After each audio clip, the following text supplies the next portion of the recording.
A nuestros increíbles espectadores de Cheating Tales Lab, nos encantaría saber desde qué parte de México o del mundo nos acompañan. Cuéntenoslo. Ahora, sumerjámonos en la historia de hoy. Capítulo 1. La familia perfecta. Mateo Barrera ajustó su espejo retrovisor para ver a su hijo de 8 años, Emilio, en el asiento trasero.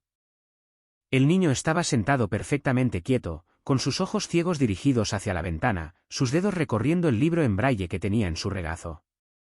El corazón de Mateo se encogió con una mezcla familiar de dolor y orgullo al ver a su hijo navegar por un mundo de oscuridad con tanta gracia. «Ya casi llegamos, campeón», dijo Mateo, con la voz firme a pesar del nudo en el estómago. Como exoficial de inteligencia de la Sedena convertido en investigador privado, Mateo había aprendido a compartimentar las emociones. Pero hoy se sentía diferente. Este nuevo especialista, el Dr. Nicolás Durán, venía muy recomendado del Centro Médico ABC. Quizás, solo quizás, había esperanza. El teléfono de Mateo vibró.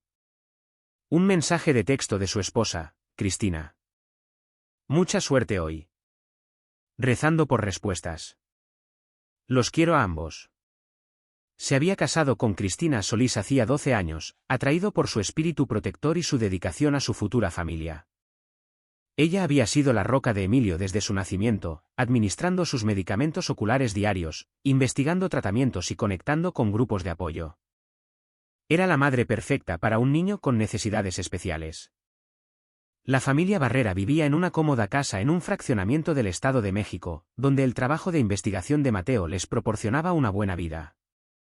Emilio asistía a una escuela especializada para personas con discapacidad visual, destacando en lo académico y en la música. A pesar de su ceguera, el niño irradiaba una inteligencia y curiosidad que le recordaban a Mateo a sí mismo a esa edad. «Papá, ¿y si el doctor encuentra algo malo?», preguntó Emilio en voz baja. Mateo entró en el estacionamiento del complejo médico. «Entonces lo enfrentaremos juntos, como siempre hacemos. ¿Recuerdas lo que te enseñé sobre los desafíos? Son solo problemas esperando soluciones», recitó Emilio, con una pequeña sonrisa cruzando su rostro. «Ese es mi chico». Dentro del estéril consultorio, el doctor Durán realizó el examen más exhaustivo que Emilio había recibido jamás. Mateo observó atentamente el rostro del médico, notando sutiles cambios de expresión mientras miraba los ojos de Emilio con diversos instrumentos. Después de 40 minutos, el doctor Durán dejó su equipo. «Necesito hablar con usted en privado, señor Barrera». A Mateo se le heló la sangre. Emilio estaba sentado pacientemente en la silla de examen, tarareando en voz baja para sí mismo. «Emilio, quédate ahí mismo, hijo. Vuelvo enseguida». En el pasillo, las palabras del doctor Durán golpearon a Mateo como un golpe físico. «Señor, su hijo no es ciego». El mundo de Mateo se tambaleó.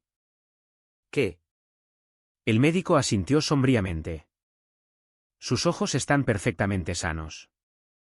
Alguien le ha estado poniendo gotas de atropina todos los días desde que nació. La dilatación continua ha creado una ceguera artificial, pero no hay daño permanente en sus nervios ópticos ni en sus retinas». Los pasillos parecían girar. Mateo se agarró a la pared para sostenerse. «Eso es imposible. Mi esposa le da sus gotas para los ojos todas las mañanas. Los médicos se las recetaron cuando nació. Señor Barrera, la atropina en esta concentración no trata nada. Causa ceguera temporal al paralizar los músculos que controlan las pupilas. Si alguien dejara de administrar estas gotas, la visión de su hijo volvería en cuestión de horas». El teléfono de Mateo sonó. El nombre de Cristina apareció en la pantalla. «Sal de ese hospital ahora», dijo ella sin preámbulos, su voz fría y urgente. «Ha habido una emergencia. Vuelve a casa inmediatamente». La línea se cortó. Capítulo 2. El desenlace. Mateo miró su teléfono, cada instinto gritándole peligro. En sus operativos en la sierra, había aprendido a confiar en su instinto. Y en ese momento, le decía que la llamada de Cristina no era sobre una emergencia. Era sobre cubrir sus huellas. Doctor, Durán, necesito que haga algo por mí, dijo Mateo, mientras su entrenamiento militar se activaba. Documente todo. Cada prueba, cada hallazgo. Haga copias. Por supuesto, pero señor Barrera. Alguien cegó deliberadamente a mi hijo durante 8 años. Necesito pruebas. El rostro del doctor Durán se ensombreció con comprensión. Abuso infantil. Tendremos que contactar a las autoridades. Todavía no, la mente de Mateo repasaba las posibilidades. Deme 24 horas.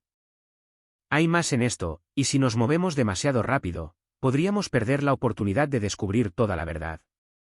De vuelta en la sala de examen, Emilio esperaba pacientemente. Mateo se arrodilló a su lado, luchando por mantener la voz firme. Emilio, necesito preguntarte algo importante.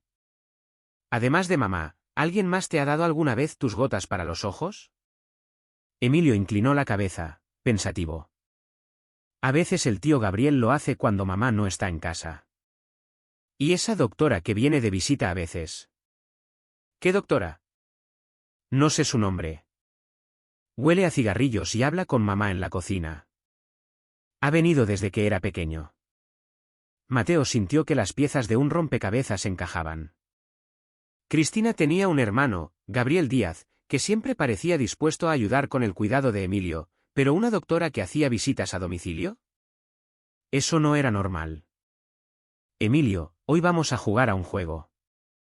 En lugar de ir a casa directamente, vamos a visitar al abuelo Leopoldo. El padre de Mateo, Leopoldo Barrera, vivía a 30 minutos y no haría preguntas sobre una visita inesperada. Durante el trayecto, Mateo llamó a su viejo amigo del ejército, Arturo Ríos, que ahora trabajaba en ciberseguridad. Necesito un favor, Arturo. Una investigación de antecedentes exhaustiva de alguien, y necesito equipo de vigilancia. ¿Qué está pasando, Mateo? Alguien ha estado envenenando a mi hijo. Necesito saber quién y por qué antes de que desaparezcan. En casa de su padre, Leopoldo Barrera echó un vistazo al rostro de su hijo e inmediatamente comprendió la gravedad de la situación.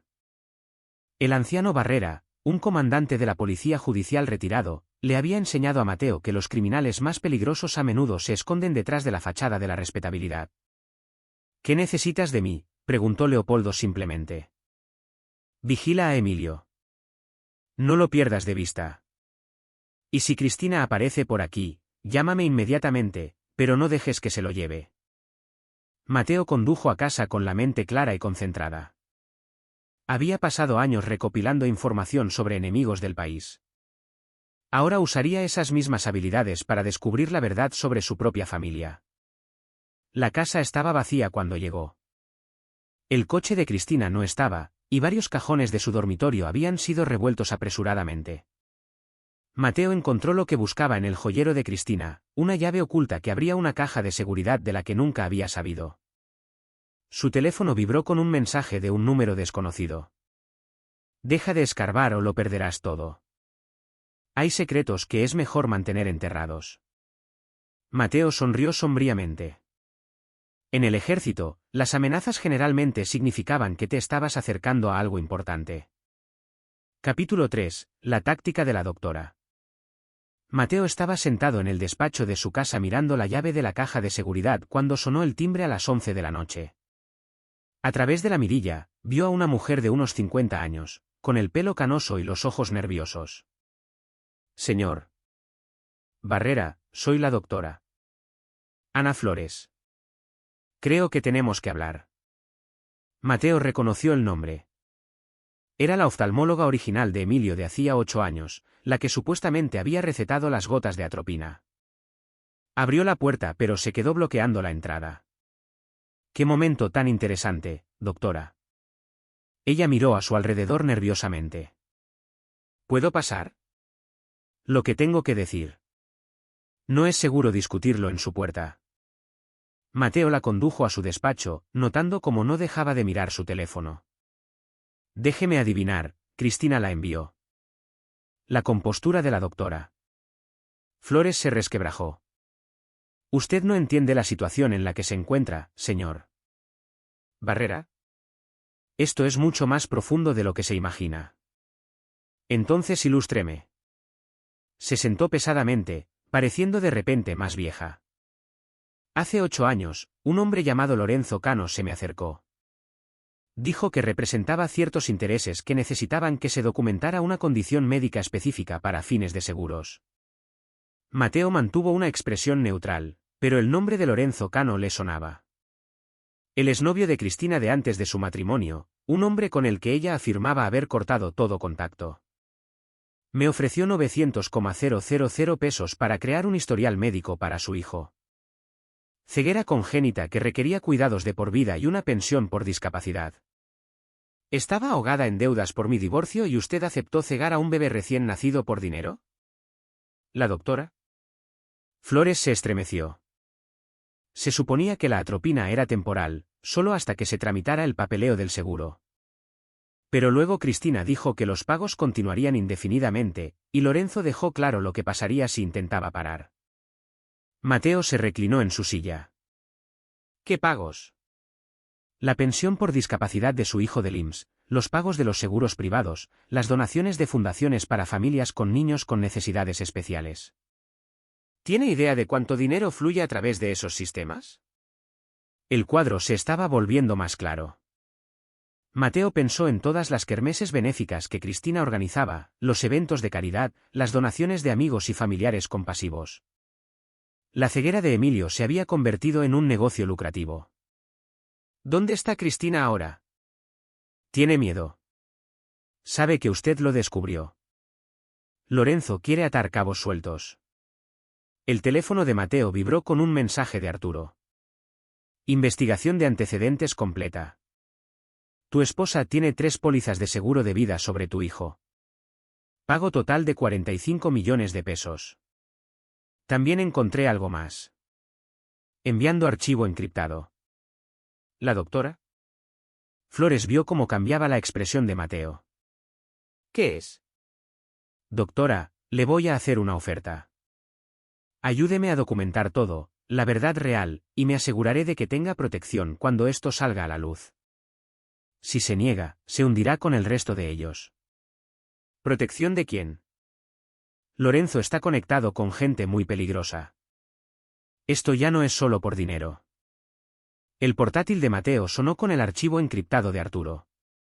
Dentro había registros financieros que mostraban una compleja red de transacciones entre Cristina, Lorenzo y varias cuentas en paraísos fiscales. Pero lo que llamó la atención de Mateo fue una solicitud de seguro de vida fechada hacía 6 meses, una póliza masiva sobre el propio Mateo. Doctor. Flores, ¿exactamente de cuán peligrosos estamos hablando?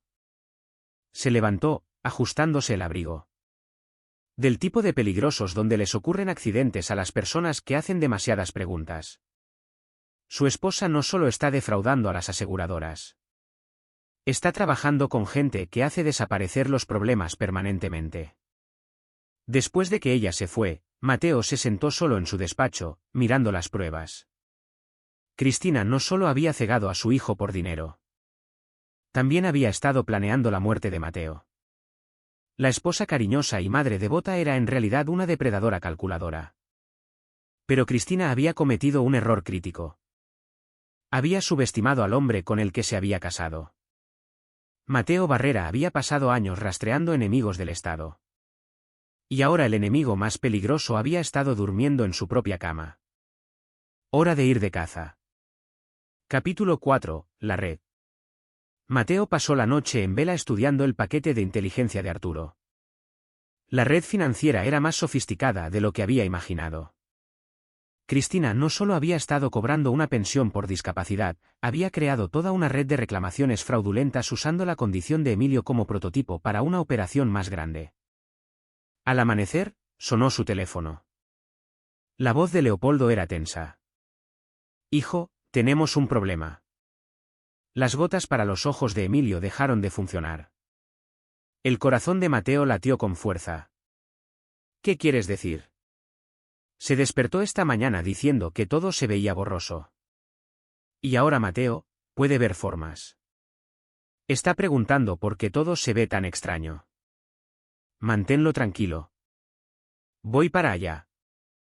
Durante el trayecto, Mateo llamó al doctor Durán, quien accedió a reunirse con ellos en su consultorio de inmediato. Cuando Mateo llegó a casa de su padre, Emilio estaba sentado en la cocina, entrecerrando los ojos para mirar sus manos con asombro. Papá, todo es diferente. Puedo ver la luz y la oscuridad. ¿Y? Así es como se ven los colores. Mateo se arrodilló junto a su hijo, conteniendo las lágrimas. Sí, campeón. Así es exactamente como se ven los colores. En el consultorio del doctor Durán, el oftalmólogo confirmó lo que Mateo ya sabía. Sus pupilas están respondiendo normalmente ahora. La visión debería volver por completo en las próximas horas a medida que la atropina se metabolice por completo. Emilio, dijo Mateo con cuidado, necesito que me escuches con mucha atención. Lo que te está pasando es bueno, pero también es peligroso. Hay gente mala que no quiere que puedas ver. Emilio asintió solemnemente. A pesar de su corta edad, siempre había sido maduro para sus años. Mamá es una de las personas malas. La pregunta dolió profundamente. Pero Mateo había aprendido hacía mucho tiempo que los niños merecían respuestas honestas a preguntas difíciles. Sí, hijo. Lo es.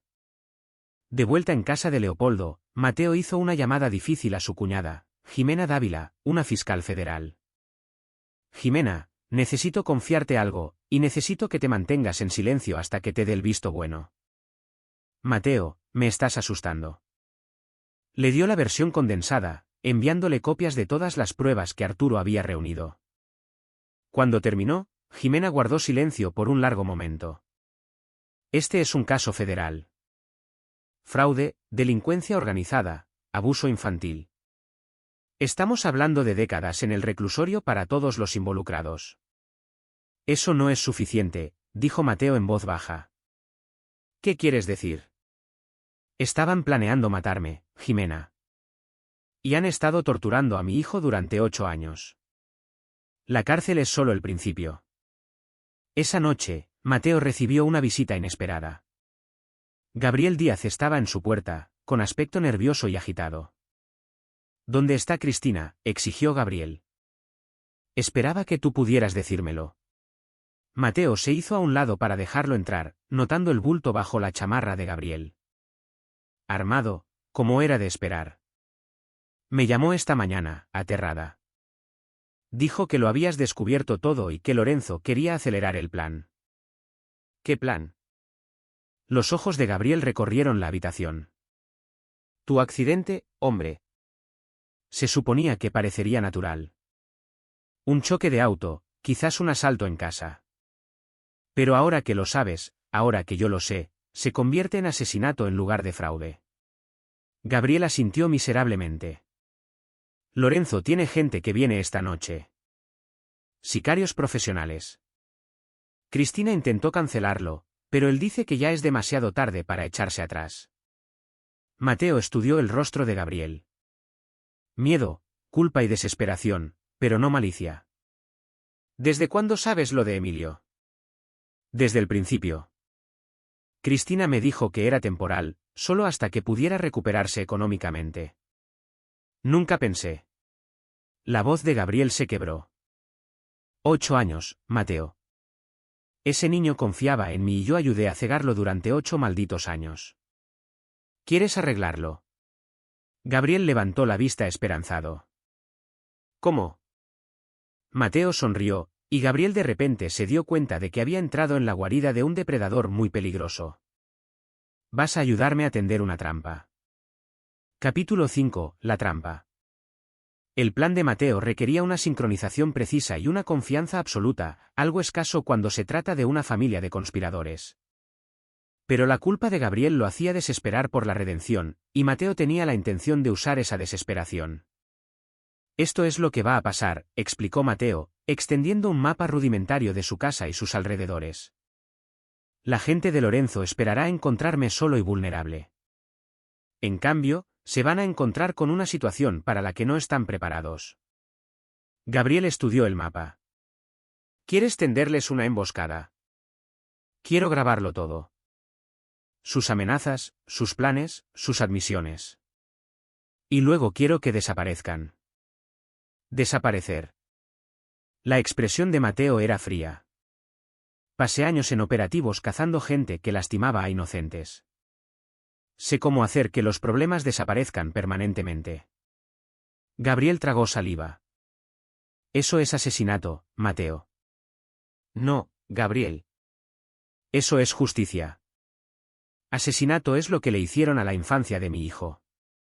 Asesinato es lo que planearon para mí. El teléfono de Mateo vibró. Un mensaje de Cristina. Lo siento. Nunca quise que llegara tan lejos. Reúnete conmigo en la vieja bodega en Tlalnepantla. Ven solo. Está tratando de controlar la situación, reflexionó Mateo. Probablemente esperando alejarme de mi red de apoyo. Miró a Gabriel. Perfecto.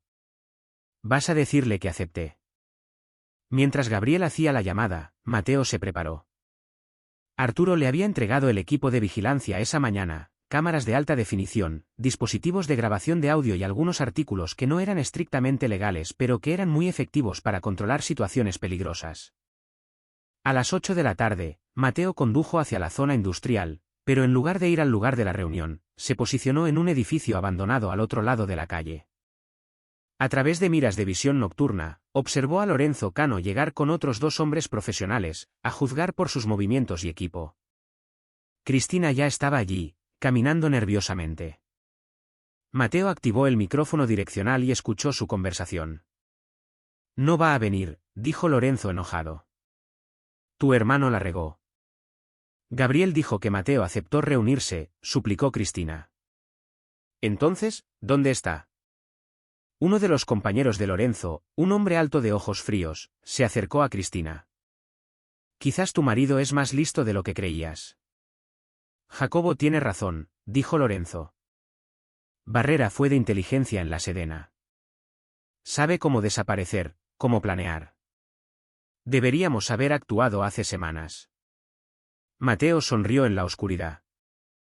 Tenían razón en estar preocupados. Su teléfono vibró.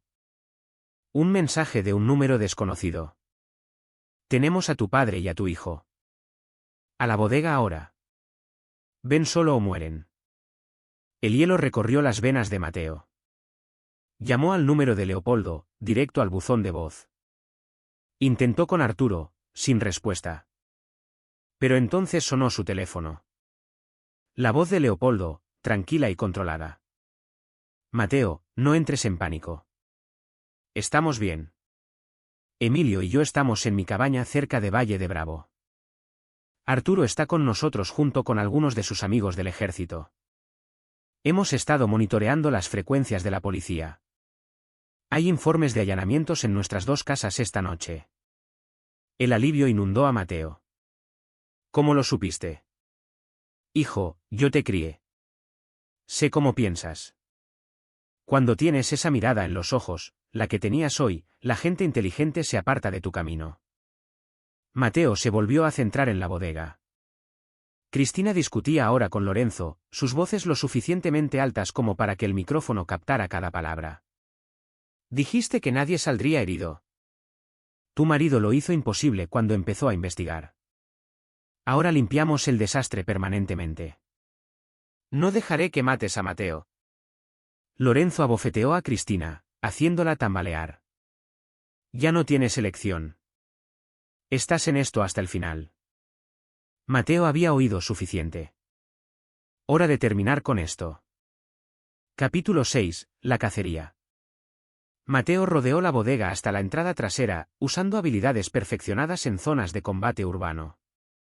El edificio era un laberinto de maquinaria abandonada y áreas de almacenamiento, perfecto para lo que tenía en mente. Se deslizó dentro silenciosamente, colocando cámaras de vigilancia en puntos estratégicos. Todo debía ser documentado. Jimena había dejado claro que si quería justicia a través del sistema legal, necesitaba pruebas irrefutables. Pero Mateo había aprendido hacía mucho tiempo que a veces el sistema legal no era suficiente. Lorenzo daba instrucciones a sus 2 socios. Jacobo, toma el lado norte. César, vigila la entrada sur. Barrera está entrenado, pero es emocional. Cometerá errores. Mateo sonrió sombríamente. ¿Qué pensarán eso? Activó un pequeño dispositivo que Arturo le había proporcionado, un inhibidor de señal que bloquearía las comunicaciones de teléfonos móviles en el área inmediata. Ahora nadie podría pedir ayuda. Moviéndose entre las sombras, Mateo llegó al panel eléctrico del edificio y cortó selectivamente la energía a secciones de la bodega, dejando solo la iluminación de emergencia. La oscuridad repentina causó una tensión inmediata abajo. ¿Qué diablos fue eso? La voz de César resonó en el espacio. Mantengan la calma, ordenó Lorenzo, pero Mateo podía oír la preocupación en su voz. El teléfono de Mateo vibró con un mensaje preprogramado que había configurado. Comienza el juego. Usando el viejo sistema de megafonía del edificio, la voz de Mateo llenó la bodega. Caballeros, mi nombre es Mateo Barrera. Han cometido un error de juicio crítico. El grito de Cristina resonó en el espacio. Mateo, no hagas esto. Cristina, cegaste a mi hijo durante 8 años. Planeaste mi asesinato. Perdiste el derecho a pedir piedad. Lorenzo gritaba órdenes ahora, pero sus hombres eran profesionales y ya habían tomado posiciones defensivas. Mateo lo esperaba. Lo que no esperaban era el gas lacrimógeno. Mateo había colocado botes por todo el almacén, activados por control remoto. En segundos, el edificio se llenó de un humo asfixiante. A través de sus gafas de visión nocturna y su máscara de gas, Mateo observó cómo los 4 conspiradores tropezaban a ciegas, intentando encontrar salidas. Cayó sobre Jacobo I, el hombre alto que había golpeado a Cristina. Un rápido golpe en un punto de presión en el cuello y Jacobo se desplomó inconsciente. Mateo le ató las manos y los pies con cinchos, luego lo arrastró a un lugar predeterminado. César fue el siguiente, separado de los demás por el humo y la confusión. El entrenamiento militar lo hizo casi injustamente fácil. 2 menos. Barrera, la voz de Lorenzo estaba ronca por el gas. Hablemos de esto. Ya pasamos la etapa de hablar, Lorenzo. Mateo encontró a Cristina primero, acurrucada detrás de una vieja cinta transportadora, tosiendo y llorando. Se arrodilló a su lado, y ella levantó la vista con ojos desesperados. Mateo, por favor. Puedo explicarlo todo. ¿Explicar qué? ¿Cómo torturaste a nuestro hijo? ¿Cómo planeaste mi muerte? El dinero no era para mí. Lorenzo dijo que si no cooperaba, te haría daño a ti y a Emilio. Estaba tratando de proteger a nuestra familia. Mateo estudió su rostro a través de la mira de visión nocturna. Incluso ahora, incluso atrapada con las manos en la masa, estaba mintiendo. Cristina, he visto los registros bancarios, las pólizas de seguro.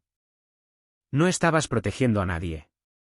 Estabas construyendo un fondo de jubilación con el sufrimiento de nuestro hijo. Lorenzo apareció entre el humo, pistola en mano, pero vacilante en el aire tóxico. Barrera, muéstrate. Mateo se levantó lentamente, dejando que Lorenzo lo viera. Aquí estoy. Lorenzo intentó apuntar, pero sus ojos lloraban a causa del gas. Mateo se movió lateralmente, manteniendo a Lorenzo girando, desorientándolo aún más. No tienes ni idea de con quién te estás metiendo, jadeó Lorenzo.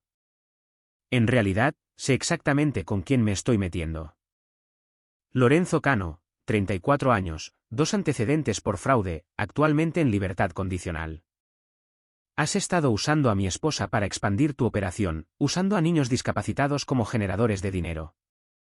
No puedes probar nada. Mateo levantó un pequeño dispositivo de grabación.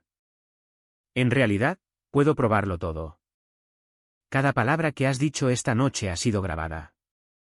La Fiscalía General de la República va a estar muy interesada en tu modelo de negocio. Lorenzo levantó su pistola con manos tembladoras. Entonces supongo que todos tienen que morir. El disparo resonó en la bodega. Pero no fue Lorenzo quien disparó. Capítulo 7. El ajuste de cuentas. Gabriel Díaz salió de las sombras, con una pistola humeante en la mano. Lorenzo Cano yacía inmóvil en el suelo de hormigón, un charco de sangre extendiéndose bajo él. Gabriel, gritó Cristina, corriendo hacia su hermano. Estoy harto, dijo Gabriel en voz baja, con la voz quebrada. 8 años mintiendo. 8 años viendo a ese niño luchar con algo que le hicimos. Estoy hasta la madre. Mateo mantuvo su arma apuntando a las amenazas restantes mientras procesaba este acontecimiento. La redención de Gabriel no había sido parte del plan, pero Mateo había aprendido a adaptarse a las circunstancias cambiantes. Gabriel, patea el arma de Lorenzo y asegura a Cristina. Cristina se alejó de su hermano. Lo mataste. Mataste a Lorenzo. Iba a matarnos a todos, dijo Gabriel, atando las manos de su hermana con cinchos. ¿Y para qué? ¿Dinero? Destruimos la infancia de Emilio por maldito dinero. Mateo revisó a Jacobo y César, ambos aún inconscientes pero respirando. Perfecto. Activó la aplicación de grabación de su teléfono y la colocó donde todos pudieran verla. Cristina Solís, esta conversación está siendo grabada para las autoridades federales. Tienes derecho a permanecer en silencio, pero te recomiendo encarecidamente que empieces a hablar. Cristina miró salvajemente por la bodega, al cuerpo de Lorenzo, al rostro culpable de su hermano, a la expresión fría de Mateo. ¿Qué quieres que diga? ¿La verdad? Toda. ¿Quién más estaba involucrado? ¿Cuántos otros niños están siendo víctimas de esta red? Hay otros, dijo Gabriel cuando Cristina permaneció en silencio. Al menos otras 6 familias que yo sepa. Niños con condiciones médicas falsas, discapacidades falsas, todos generando dinero para la organización de Lorenzo. La mandíbula de Mateo se tensó. 6 niños más siendo torturados por dinero. Nombres, direcciones, detalles. Todo. Durante los siguientes 20 minutos, Gabriel y finalmente Cristina proporcionaron un recuento completo de la red de fraude. ¿La doctora? Ana Flores había sido solo una de varios profesionales médicos que creaban diagnósticos falsos. La operación se extendía por varios estados y generaba millones en beneficios fraudulentos. ¿Por qué Emilio?, preguntó Mateo finalmente. ¿Por qué apuntar a mi familia específicamente? La voz de Cristina era apenas un susurro. Porque eras un buen hombre, digno de confianza, por encima de toda sospecha. Si el hijo de Mateo Barrera era discapacitado, nadie lo cuestionaría jamás. Y porque tenías un seguro excelente a través de tu servicio militar, añadió Gabriel. Además, estabas desplegado tanto en los primeros años, no estabas cerca para notar los detalles. Mateo sintió el peso de esas señales perdidas, las veces que había aceptado las explicaciones de Cristina sin cuestionarlas. Su dedicación a servir a su país lo había cegado ante el enemigo que vivía en su propia casa. Su teléfono vibró. Un mensaje de Arturo. La FGR está en camino. Llegan en 10 minutos. Gabriel, esto es lo que va a pasar, dijo Mateo. Vas a cooperar plenamente con las autoridades federales. Vas a ayudarlos a identificar a cada víctima, cada conspirador, cada peso robado. A cambio, recomendaré clemencia basándome en tus acciones de esta noche. ¿Y ella?, Gabriel señaló a Cristina. Mateo miró a su esposa, la mujer que había compartido su cama mientras planeaba su muerte, que había sostenido la mano de Emilio mientras envenenaba sus ojos, que había construido una vida sobre el abuso infantil sistemático. Ella va a ir a Santa Marta Acatitla por el resto de su vida. Las sirenas sonaron en la distancia, acercándose. Mateo comenzó a recoger el equipo de vigilancia y las pruebas, asegurándose de que todo se conservara para el juicio. Mateo, gritó Cristina desesperadamente, te amaba. Amo a Emilio. Nunca quise. Nunca nos amaste a ninguno de los dos, la interrumpió Mateo. Éramos solo oportunidades de negocio. Emilio era un cheque de pago, y yo era una póliza de seguro de vida esperando ser cobrada. Los primeros vehículos de la Agencia de Investigación Criminal, AIC, llegaron afuera. Jimena había cumplido su palabra, agentes federales, no la policía local que podría estar comprometida. Mientras los agentes inundaban la bodega, Mateo salió y llamó a su padre. ¿Cómo está Emilio? Mejor de lo que ninguno de nosotros imaginaba, la voz de Leopoldo era cálida y orgullosa. Ha estado mirando todo.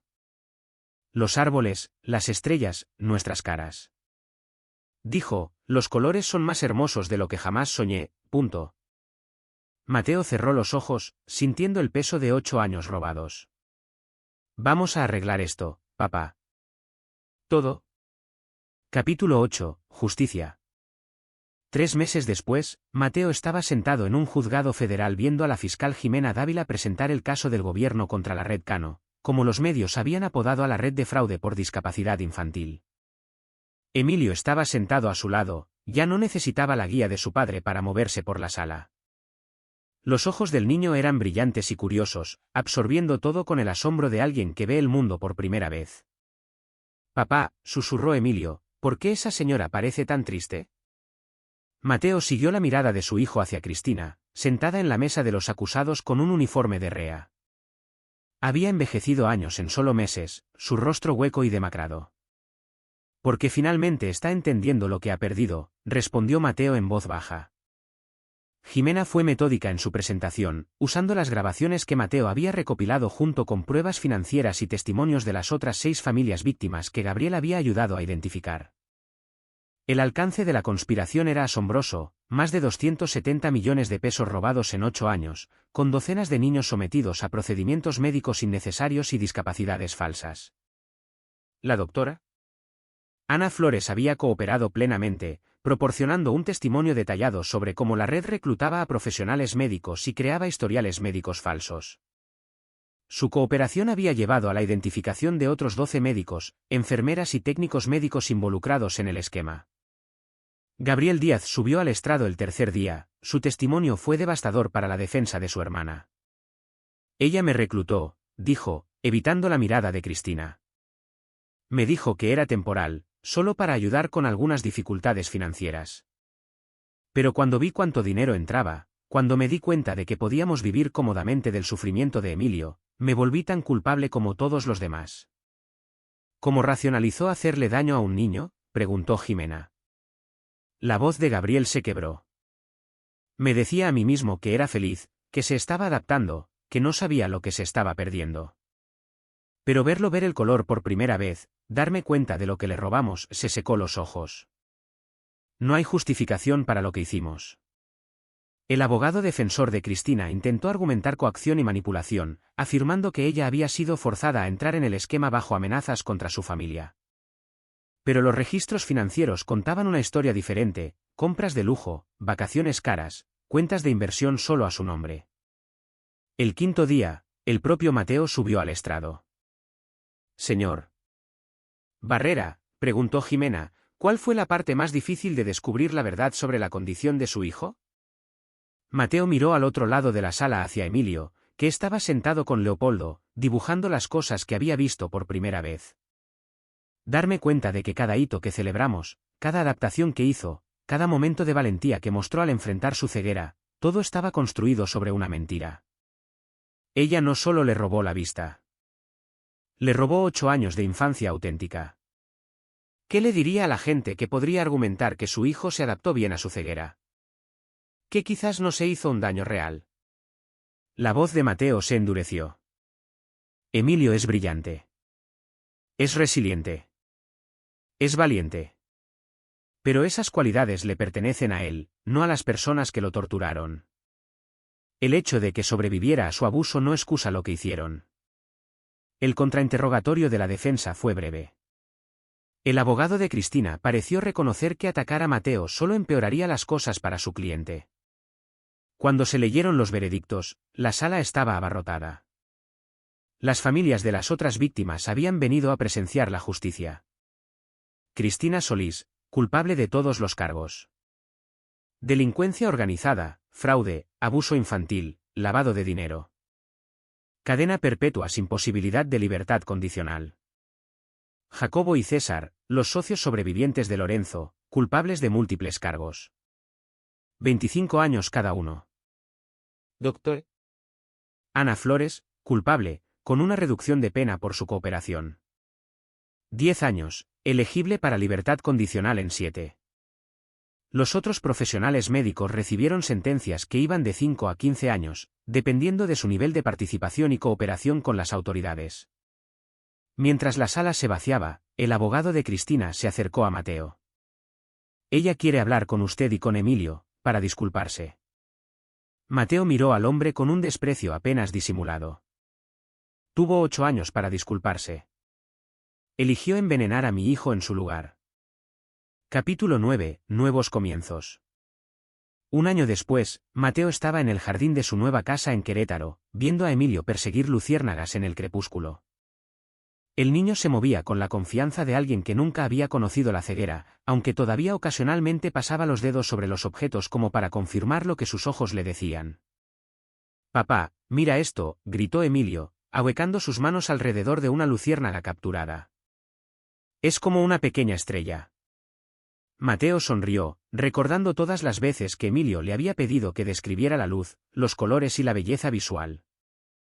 Ninguna descripción había hecho justicia a la maravilla que ahora brillaba en los ojos de su hijo. Arturo Ríos se unió a Mateo en el porche trasero, trayendo 2 cervezas. ¿Cómo se está adaptando a su nueva escuela? Mejor de lo que esperaba.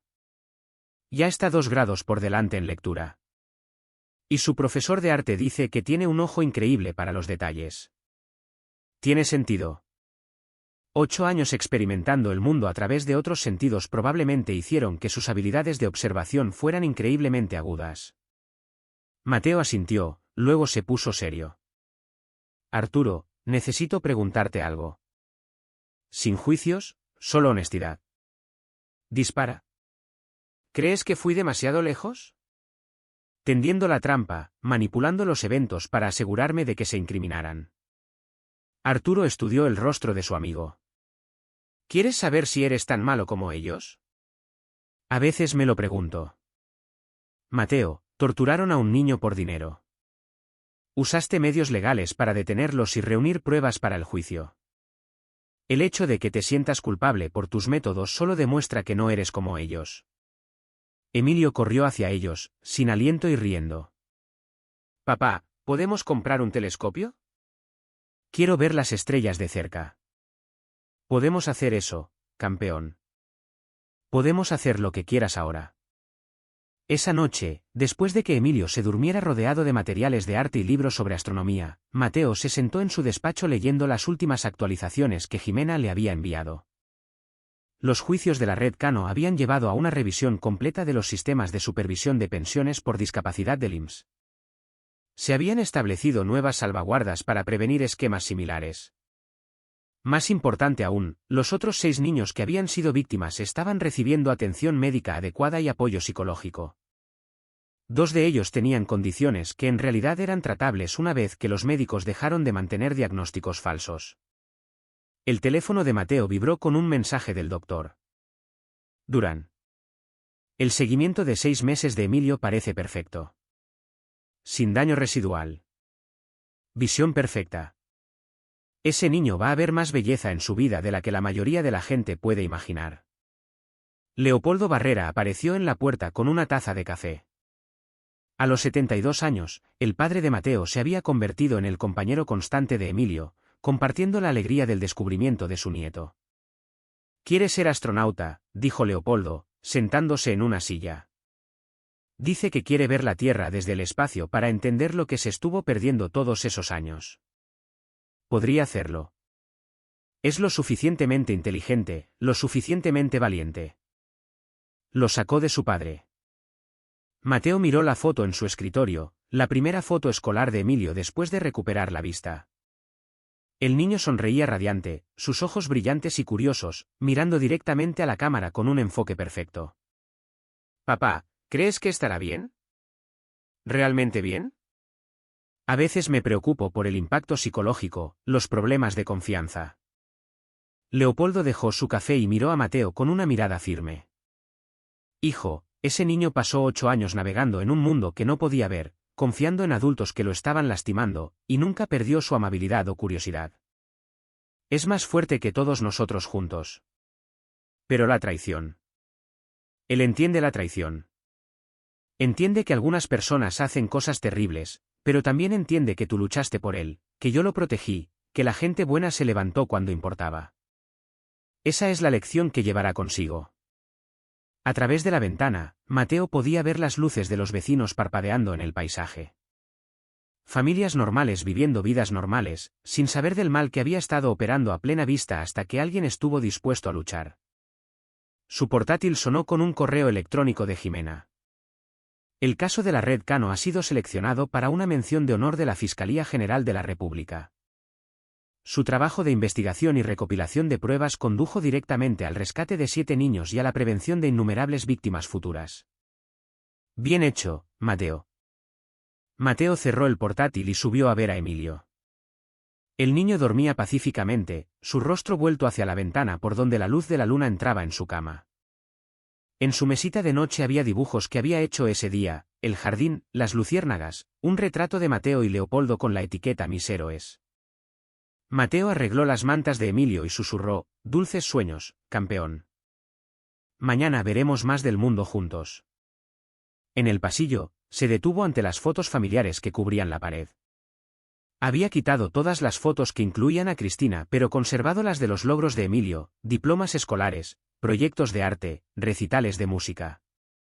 La evidencia de una vida vivida con coraje y determinación a pesar de circunstancias imposibles. El niño que le habían robado había crecido para ser alguien por quien valía la pena luchar. Y Mateo Barrera, exoficial de inteligencia, actual investigador privado y padre a tiempo completo, había aprendido que a veces la justicia significaba más que solo veredictos legales. A veces la justicia significaba devolverle la vista a alguien. A veces la justicia significaba ver bailar a las luciérnagas en los ojos de un niño. A veces la justicia era simplemente el sonido de una risa honesta resonando en un hogar donde los secretos ya no vivían. Epílogo, 15 años después. ¿El doctor? Eduardo Emilio Barrera ajustó el enfoque del sucesor del telescopio espacial Hubble, el observatorio avanzado James Webb, mientras se preparaba para otra noche de observación del espacio profundo. A los 23 años, ya había dejado su huella en la astrofísica, convirtiéndose en el investigador mexicano más joven jamás seleccionado para un programa de élite de la NASA. Barrera, tienes una llamada de la Tierra, anunció su colega desde el otro lado de la cubierta de observación de la Estación Espacial Internacional. Emilio sonrió, sabiendo exactamente quién sería. Todos los martes a las 7 horas GMT, su padre llamaba sin falta. 15 años de recuperación, crecimiento y logros, y Mateo Barrera todavía se preocupaba por su hijo como si tuviera 8 años. Hola, papá, respondió Emilio, flotando grácilmente hacia su estación de trabajo a pesar de la gravedad cero. ¿Cómo está la vista desde ahí arriba, astronauta? Emilio miró la vasta extensión de estrellas, nebulosas y galaxias distantes que se extendían infinitamente en todas direcciones. Papá, ¿recuerdas cuando te pregunté cómo eran los colores y dijiste que las palabras no podían hacerles justicia? Lo recuerdo. El espacio es así, pero multiplicado por el infinito. Cada día veo algo que me hace entender por qué necesitaba ver. La voz de Mateo cruzó el vacío, cálida de orgullo y amor. Tu abuelo estaría muy orgulloso. Ambos lo estamos. Leopoldo Barrera había fallecido 5 años antes a los 77, rodeado de su familia y en paz con el conocimiento de que Emilio se había convertido en todo lo que soñaba ser. Sus últimas palabras habían sido sobre las luciérnagas en el jardín, como los ojos de Emilio se habían iluminado más que todas ellas juntas esa primera noche. ¿Cómo van las cosas en la fundación?, preguntó Emilio. La Fundación Barrera para la Protección Infantil se había convertido en el trabajo de la vida de Mateo después de los juicios de la Red Cano. Lo que comenzó como una forma de ayudar a otras víctimas se había convertido en una organización nacional dedicada a identificar y detener esquemas de explotación infantil. La combinación única de habilidades de investigación y experiencia personal de Mateo lo hacía excepcionalmente calificado para detectar las señales de advertencia que otros pasaban por alto. Acabamos de rescatar a 4 niños de una red de fraude médico en Jalisco, informó Mateo. El mismo patrón que la operación de Cristina. Condiciones falsas, tratamientos innecesarios, beneficios fraudulentos. Los niños están recibiendo atención adecuada ahora. ¿Alguna noticia de la doctora Flores? Mateo hizo una pausa. En realidad, sí. Fue liberada el mes pasado, completó su sentencia, incluyendo los requisitos de servicio comunitario. Ha estado haciendo voluntariado en hospitales infantiles, proporcionando exámenes de la vista gratuitos para niños de escasos recursos. Ana Flores había cumplido 7 años de su sentencia de 10, obteniendo la libertad anticipada por comportamiento ejemplar y un extenso servicio comunitario. Su cooperación había sido fundamental para reformar los sistemas de supervisión médica a nivel nacional. Al ser liberada, dedicó su vida a la curación legítima, cargando con el peso de sus crímenes pero canalizando su culpa en un servicio genuino. ¿Y Gabriel? Gabriel Díaz había cumplido 12 años por su papel en la conspiración. Pero su cooperación y su genuino remordimiento le habían valido una segunda oportunidad. Al ser liberado, se había convertido en uno de los investigadores más efectivos de la Fundación Barrera, utilizando su conocimiento interno de las redes de fraude para identificar otros esquemas. La traición de su hermana lo había destrozado, pero finalmente lo llevó a encontrar la redención protegiendo a otros niños. Gabriel está en Tijuana ahora mismo trabajando con agentes federales en un caso de fraude de discapacidad que involucra a familias de militares, dijo Mateo. Es bueno en este trabajo, Emilio. Realmente bueno. A veces las personas que han hecho las peores cosas se convierten en las más comprometidas en arreglarlas. Emilio asintió, entendiendo la complejidad de la naturaleza humana de maneras que la mayoría de los jóvenes de 23 años no podían. Su experiencia temprana con la traición y la recuperación le había dado una capacidad inusual para el perdón y una visión de las motivaciones humanas. Papá, he estado pensando en algo. ¿En qué? Las solicitudes de entrevista de ese equipo de documentalistas. Creo que quiero hacerlo. Mateo guardó silencio por un momento. Durante años, Emilio había rechazado las solicitudes de los medios sobre su historia. El caso se había vuelto famoso en los círculos policiales y de protección infantil, estudiado en cursos de criminología y utilizado como ejemplo de capacitación para investigadores. Pero Emilio siempre había preferido la privacidad, centrándose en su educación y carrera. ¿Estás seguro? Una vez que hagas pública tu historia, no hay vuelta atrás. Exactamente por eso quiero hacerlo, papá. Hay niños ahora mismo pasando por lo que yo pasé. Quizás si ven que alguien lo sobrevivió, prosperó después de ello, tendrán esperanza. Quizás sus padres reconocerán las señales de advertencia. La voz de Mateo se espesó por la emoción. Tu abuelo siempre dijo que estabas destinado a grandes cosas. Creo que se refería a algo más que la exploración espacial. Después de la llamada, Emilio flotó hacia la ventana de observación y miró hacia la Tierra. La canica azul girando en la oscuridad de abajo albergaba a 8.000 millones de personas, incluyendo niños que necesitaban defensores, protectores, personas dispuestas a luchar por ellos como su padre había luchado por él. 2 años después, el documental Confianza ciega, la historia de Emilio Barrera se estrenó en el Festival Internacional de Cine de Morelia con una ovación de pie. Emilio se sentó en la audiencia junto a Mateo, viendo su historia desarrollarse en la pantalla con una mezcla de orgullo y tristeza. La película había tardado 2 años en completarse, con entrevistas con Emilio, Mateo, Gabriel, la doctora Flores, Jimena Dávila y varias de las otras víctimas infantiles que habían sido rescatadas como resultado de la investigación de la Red Cano. Era implacable en su retrato del abuso, pero finalmente esperanzadora en su mensaje sobre la recuperación y la justicia. Durante la sesión de preguntas y respuestas después de la proyección, una mujer del público se puso de pie. Doctor Barrera, ¿qué le diría a los niños que podrían estar experimentando algo similar en este momento? Emilio miró al teatro abarrotado, su voz firme y clara. Les diría que los adultos deben proteger a los niños, no lastimarlos. Si los adultos en tu vida están haciendo cosas que parecen incorrectas, si te dicen que guardes secretos, si te están sometiendo a tratamientos médicos que no parecen necesarios, confía en tus instintos y sabe que hay personas que lucharán por ti. Así como mi padre luchó por mí.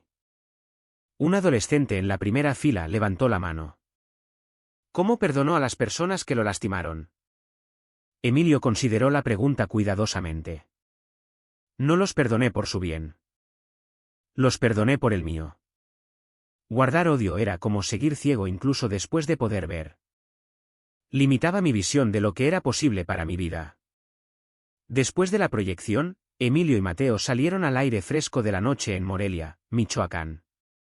¿Cómo te sientes?, preguntó Mateo. Como si finalmente entendiera por qué pasé por todo esto, respondió Emilio. No solo para sobrevivirlo, sino para ayudar a otros a sobrevivirlo también. A los 6 meses del lanzamiento del documental, la Fundación Barrera recibió más de 36 millones de pesos en donaciones y abrió 3 nuevas oficinas en el país. La película había creado conciencia sobre el abuso médico infantil y los esquemas de fraude, lo que llevó a cambios de políticas en varios estados y a la identificación de docenas de nuevas víctimas. Emilio continuó su trabajo con la NASA mientras también se convertía en portavoz de causas de protección infantil.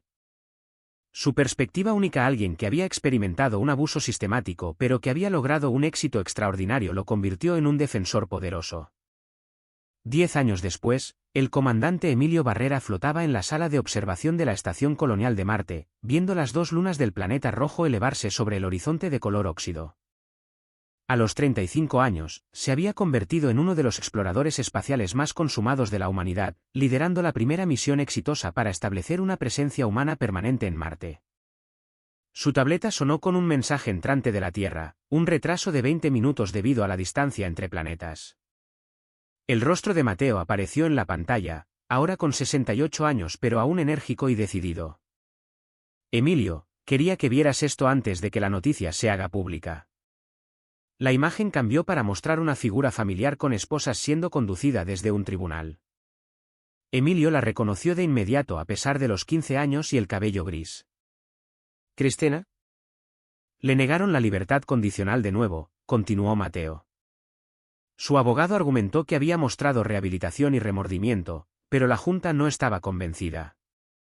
Permanecerá en prisión por el resto de su vida. Emilio sintió una compleja mezcla de emociones, tristeza por el desperdicio de una vida humana, alivio de que no pudiera hacer daño a nadie más, y una extraña sensación de cierre. La mujer que le había robado la infancia estaba envejeciendo en una celda mientras él exploraba el sistema solar. La Junta de Libertad Condicional citó específicamente tu documental y el impacto continuo de sus crímenes en la conciencia pública, añadió Mateo. Dijeron que tu éxito no disminuía lo que te había hecho. Emilio compuso su respuesta, sabiendo que tardaría 20 minutos en llegar a la Tierra. Papá, dejé de pensar en ella hace años. Mi vida no se define por lo que me quitó. Se define por lo que construimos juntos después de que recupere la vista. Ella es irrelevante para quien me he convertido. 5 años después, el auditorio del Tecnológico de Monterrey estaba abarrotado mientras el Dr. Eduardo Barrera pronunciaba el discurso de graduación para la clase de 2047. A los 40 años, había regresado a la Tierra después de pasar una década en el espacio, trayendo consigo descubrimientos científicos que habían revolucionado la comprensión de la humanidad sobre el universo. Pero hoy, no estaba hablando de agujeros negros o galaxias distantes. Estaba hablando de la visión. Cuando tenía 8 años, pensé que era ciego, comenzó, su voz se escuchaba fácilmente en el espacio abarrotado. Pasaba cada día navegando en un mundo que no podía ver, confiando en adultos que se suponía debían cuidarme. Lo que no sabía era que mi ceguera era artificial, creada por personas que me veían no como un niño para ser amado, sino como una oportunidad para ser explotada. Hizo una pausa, dejando que eso se asimilara. El día que recuperé la vista, me di cuenta de algo profundo. La ceguera física es solo un tipo de pérdida de visión. También existe la ceguera moral, la incapacidad de ver lo correcto de lo incorrecto. La ceguera emocional, la incapacidad de ver el dolor que causamos a otros. Y la ceguera social, la incapacidad de ver la injusticia que ocurre a nuestro alrededor. En la audiencia, Mateo estaba sentado con la esposa de Emilio, Sofía, y sus hijas gemelas, ambas llamadas así por las mujeres que habían ayudado a llevar justicia a su familia, Jimena y Ana. Las niñas tenían 7 años, la misma edad que tenía Emilio cuando comenzó su calvario. Pero estaban creciendo en un mundo más seguro gracias a la defensa de su padre. Mi padre me enseñó que los desafíos son solo problemas esperando soluciones, continuó Emilio. Cuando descubrió lo que me habían hecho, no solo resolvió mi problema. Dedicó su vida a resolverlo para otros niños también. Así es como se ve la verdadera visión. No es solo ver lo que está frente a ti. Es ver lo que necesita ser cambiado y tener el coraje de cambiarlo. Después de la ceremonia, la familia Barrera se reunió en su casa en San Pedro Garza García. Mateo, ahora con 73 años pero aún agudo y activo, jugaba con sus nietas en el jardín mientras Emilio y Sofía preparaban la cena. «Abuelo», dijo Jimena, tirando de la manga de su abuelo. «Cuéntanos la historia de papá y las estrellas». Mateo sonrió, sentándose en el césped con ambas niñas. Bueno, cuando su papá era un niño pequeño, no podía ver las estrellas. Emilio observó desde la ventana de la cocina mientras Mateo comenzaba la historia que había contado innumerables veces. No las partes oscuras sobre traición y abuso, sino las partes esperanzadoras sobre recuperación y asombro. Las niñas escuchaban con los ojos muy abiertos mientras su abuelo describía el primer vistazo de su padre a las luciérnagas, su primera visión del color, su primera mirada al cielo nocturno. Y por eso papá se convirtió en astronauta, concluyó Mateo. Porque quería ver todo lo que se había perdido y todo lo que nadie había visto antes. Más tarde esa noche, después de que las niñas se durmieran, Emilio y Mateo se sentaron en el porche trasero viendo las mismas estrellas que Emilio había admirado 32 años antes. ¿Algún arrepentimiento?, preguntó Mateo. Emilio consideró la pregunta. ¿Sobre lo que me pasó? No. Me hizo quien soy. ¿Sobre cómo lo manejamos? No. Se hizo justicia, se salvaron otros niños y nuestra familia salió más fuerte. ¿Y ella?